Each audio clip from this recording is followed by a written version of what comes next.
അല്ലല്ല, സ്ഥലത്ത് പോയിട്ടുണ്ടോ? ഒരു പഞ്ചായത്തിലെ 3 വാർഡ്. അല്ല, അങ്ങനെയല്ല, നാട് മുഴുവൻ ഒലിച്ചുപോയി എന്നൊന്നും പറയരുത്. ഒരു പഞ്ചായത്തിലെ, ശരിയാണ്, നാട് മുഴുവൻ എന്നുള്ള വാക്കിനോട് തന്നെ എന്റെ ഇത്. ആയിക്കോട്ടെ, ഞാൻ അല്ലല്ല, നിസ്സാരമല്ലല്ലോ, അതുകൊണ്ടല്ലേ. ആരാണ് സംസാരിക്കുന്നത് എന്ന് പ്രേക്ഷകർക്ക് മനസ്സിലായി കാണും.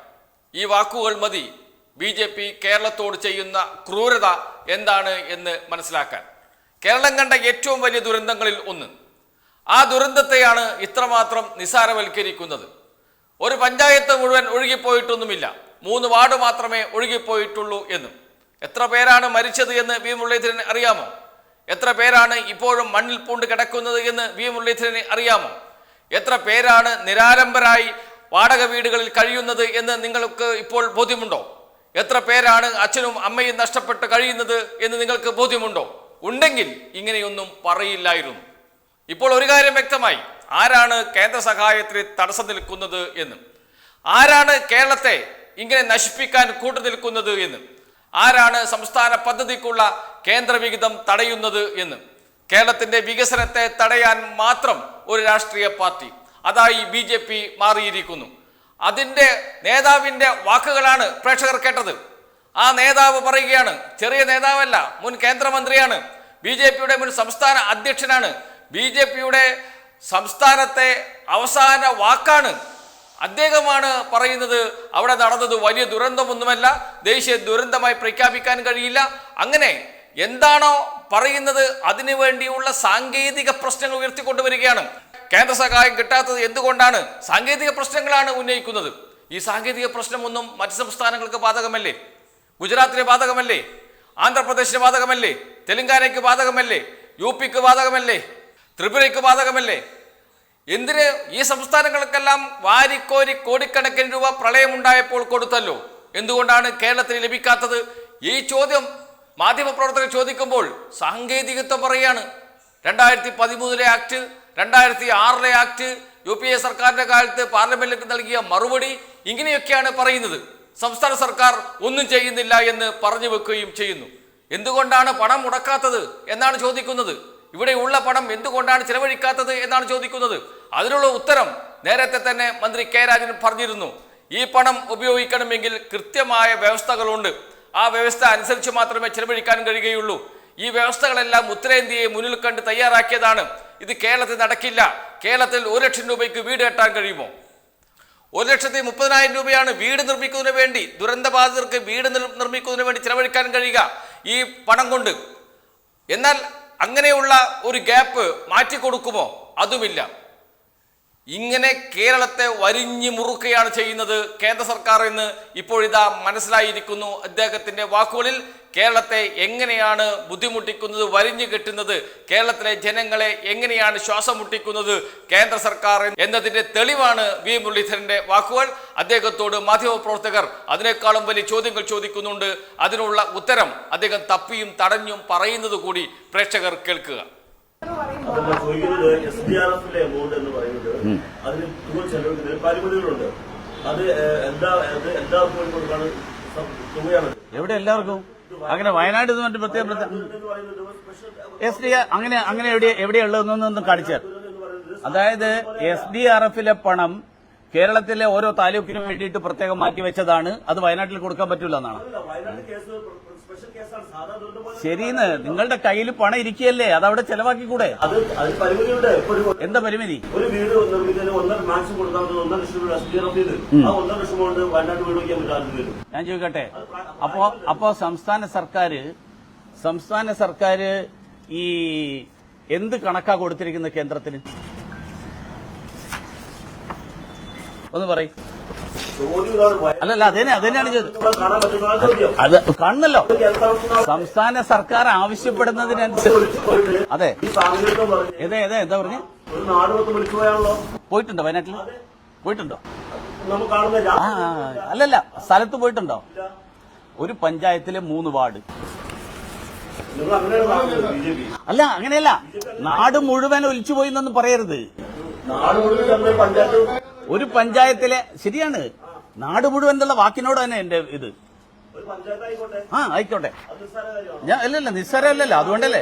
ഈ സാഹചര്യത്തെ പറഞ്ഞ് ഇങ്ങനെ ന്യായീകരിക്കുന്നത് സാങ്കേതികത്വം അല്ല എന്റെ സുഹൃത്തെ. നിയമം, നാട്ടിലെ നിയമം, അതായത് പണം ചെലവാക്കണമെങ്കിൽ സർക്കാർ ഖജനാവിൽ നിന്ന് നിയമം അങ്ങനെയാണ്. അതെ, എല്ലാവർക്കും വേണ്ടി തിരിച്ചു ഒരു മിനിറ്റ് ഞാൻ വായിച്ചേക്കാം. ഞാൻ ഇതുകൂടി വായിച്ചേക്കാം. നിങ്ങൾ ഇതെല്ലാം വായിക്കണമല്ലോ, നിങ്ങളെല്ലാം മനസ്സിലാക്കണം. ഹൈക്കോടതിയിൽ ഞാൻ പറയട്ടെ, ഞാൻ ഈ വായിക്കുന്നുണ്ടല്ലോ, ഈ കേരളത്തിലെ മന്ത്രിമാർ നടത്തുന്ന പോലെ പ്രസ്താവനയല്ല. ഞാൻ വായിക്കുന്നത് രേഖകളാണ്. ഏത് രേഖ? പാർലമെന്റിലെ രേഖ. പാർലമെന്റിൽ കള്ളം പറയാൻ പറ്റില്ല. കള്ളം പറഞ്ഞു കഴിഞ്ഞാൽ പ്രിവിലേജാണ്. ഹൈക്കോടതിയിൽ കള്ളം പറഞ്ഞു കൊണ്ടിരിക്കട്ടെ, സംസ്ഥാന ഗവൺമെന്റ് പറയാ ഇത് കള്ളമാണ്.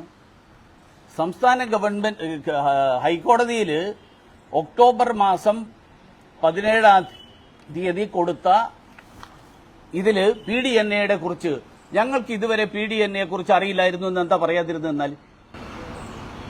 സിമ്പിളാണ്. ഈ PDNA എന്ന് പറയുന്നത് സമയം പിടിക്കും കൊടുക്കാനായിട്ട്. ഓക്കെ, പക്ഷേ ഇത് അതുപോലെ ഇനി ഞാൻ ഒന്നും കൂടി കേൾക്ക്.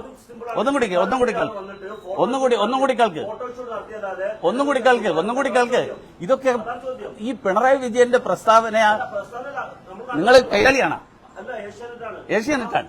അപ്പൊ അവിടുന്ന് AKG സെന്ററിൽ കിട്ടുന്നത് അതേപടി എടുക്കരുത്. ഞാൻ വായിക്കട്ടെ, ഞാൻ വായിച്ചു കേൾപ്പിച്ചരാം. ഞാൻ പ്രസ്താവനയല്ല നടത്തുന്നത്, ഞാൻ വായിച്ചു കേൾപ്പിച്ചരാം. Further, in order to assess the loss of immediate nature before receipt of formal memorandum from the state government of Kerala for additional finance assistance from NDRF, an interministerial central team was constituted on 2nd August 2024 itself, and the IMCT, in consultation with the state government, visited the affected areas for on-the-spot assessment of damages from 8/8/24 to 10/8. However, അടുത്ത sentence ഒന്ന് ശ്രദ്ധിക്കുക. However, state government submitted its memorandum on 19th August 2024, seeking an additional assistance of rupees 214.68 crore. എത്രയാ amount? എത്രയാ വായിച്ചേ? കേട്ടല്ലോ. 214 കോടി രൂപയാണ് സംസ്ഥാന ഗവൺമെന്റ് ചോദിച്ചിരിക്കുന്നത്. 788 കോടി രൂപ സംസ്ഥാന ഗവൺമെന്റിന്റെ കയ്യിലിരിക്കുകയാണ്.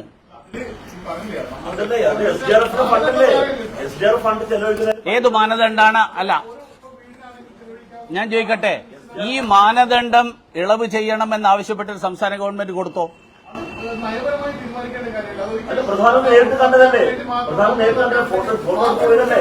വി മുരളീധരന്റെ പ്രധാനപ്പെട്ട വാദം, അദ്ദേഹം പറയുന്നത് സംസ്ഥാനത്തിന്റെ ദുരന്ത നിവാരണ ഫണ്ടിൽ പണമുണ്ട്, കേന്ദ്ര സർക്കാർ പണം അനുവദിച്ചിട്ടുണ്ട്, 800 കോടിയോളം രൂപ അവിടെയുണ്ട്, എന്തുകൊണ്ട് അത് ചെലവഴിക്കുന്നില്ല എന്നാണ്.